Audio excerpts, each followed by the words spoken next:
दिल्ली का दंगल, किसका होगा मंगल। नमस्कार, हिंदुस्तान 9 देख रहे हैं आप और मेरा नाम है तुषार चौरान। देखिए, लगातार सबके मन में यही सवाल बना हुआ है कि देश की राजधानी दिल्ली के दिल में क्या है। और यकीनन अब आने वाले अगले हफ्ते में चुनाव आयोग दिल्ली चुनाव की तारीखों का ऐलान भी कर देगा। ऐसे में अब चुनावी रणभेरी बजनी शुरू हो चुकी है और हर एक पॉलिटिकल पार्टी, चाहे वो आम आदमी पार्टी हो, बीजेपी हो या फिर हो कांग्रेस, तीनों ने अपनी अपनी चुनावी रणनीति बनाना शुरू कर दिया है। लेकिन बड़ा सवाल यह है कि दिल्ली का चुनाव किन मुद्दों पर होने वाला है। आपको बता दें कि प्रधानमंत्री नरेंद्र मोदी ने दिल्ली में जनसभा को संबोधित किया और जनसभा को संबोधित करते हुए प्रधानमंत्री नरेंद्र मोदी ने एक बड़ा बयान दे दिया। उन्होंने कहा कि दिल्ली अब आपदा नहीं सहेगी। ये पोस्टर दिल्ली बीजेपी के ट्विटर हैंडल पर ट्वीट किया गया है। आप देख सकते हैं कि कैसे आम आदमी पार्टी को एक आपदा से तुलना की जा रही। ऐसे में बड़ा सवाल है, क्या बीजेपी इन्हीं मुद्दों पर चुनाव लड़ने वाली है? बीजेपी किन मुद्दों पर चुनाव लड़ेगी?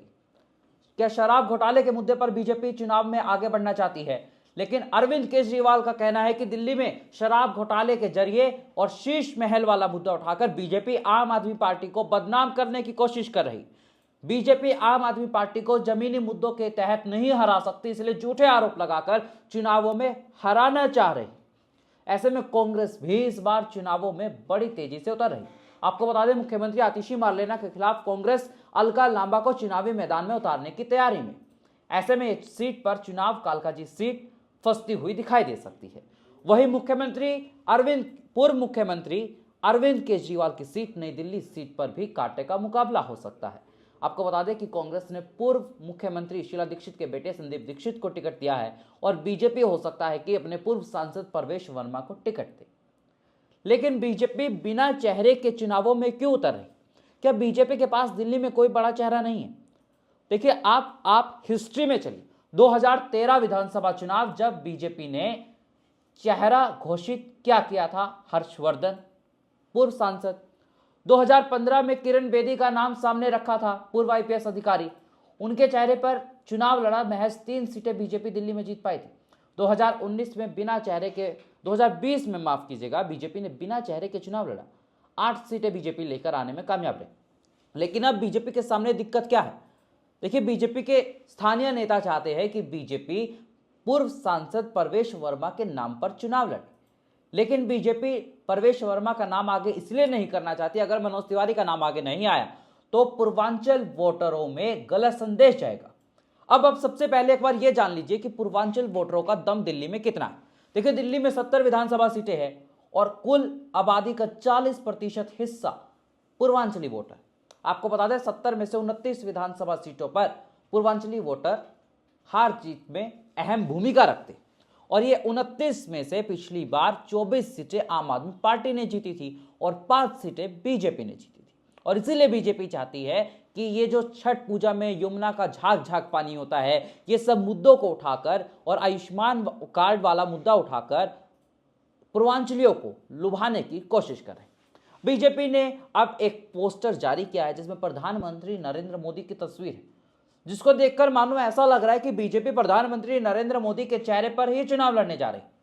और ये पोस्टर जो बीजेपी ने जारी किया है, ये पोस्टर ही बीजेपी के दिल्ली चुनाव में सबसे बड़ी कमजोरी बताता है। कमजोरी ये है कि बीजेपी के पास दिल्ली में कोई बड़ा चेहरा नहीं है। कमजोरी ये है कि केजरीवाल की काट बीजेपी के पास नहीं है। कमजोरी ये है कि केजरीवाल की जो स्कीम्स है उसकी कोई तोड़ नहीं है बीजेपी के पास। मुफ्त बिजली, मुफ्त पानी, ये जो भी समस्याएं होती है ना लोगों की, उसका समाधान दिल्ली के पूर्व मुख्यमंत्री अरविंद केजरीवाल की सरकार ने कर दिया। ऐसे में अब बीजेपी इसका क्या तोड़ निकालेगी? क्योंकि अरविंद केजरीवाल की तरफ से कहा जा रहा है कि अगर बीजेपी सत्ता में आएगी तो बीजेपी ये सब मुफ्त की योजनाएं बंद कर देगी। लेकिन बीजेपी कह रही है कि आम आदमी पार्टी की सरकार घोटालेबाजों की सरकार है। शराब घोटाला इनकी सरकार में हुआ, ये तो शराब मुफ्त में बांटते हैं, एक के साथ एक फ्री बांटते हैं और शीश महल वाला मुद्दा बीजेपी उठाती हुई दिखाई दे रही। लेकिन जो सवाल सबके मन में है कि दिल्ली के दिल में क्या है, दिल्ली में किसकी बनेगी सरकार, इसको लेकर ओपिनियन पोल्स भी सामने आ गए हैं।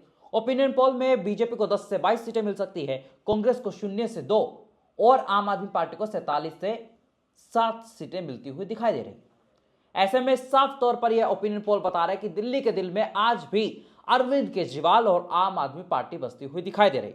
लेकिन अभी चुनावों में 1 महीना है और ऐसे में कहा जाता है कि जनता को सब पता होता है और जनता वक्त आने पर हिसाब करती है। क्या वाकई में बीजेपी शराब घोटाले के मुद्दे पर दिल्ली का चुनाव जीतती हुई दिखाई देगी? या शीश महल का मुद्दा बीजेपी के नैया पार लगाएगा? या फिर सारे मुद्दे हो गए फैल और अरविंद केजरीवाल एक बार फिर से जीत के हैट्रिक लगाते हुए दिखाई देंगे? ये तो चुनावी नतीजे बताएंगे। लेकिन ऐसे ही दिल्ली चुनाव की हर खबर से जुड़ने के लिए देखते रहिए हिंदुस्तान 9।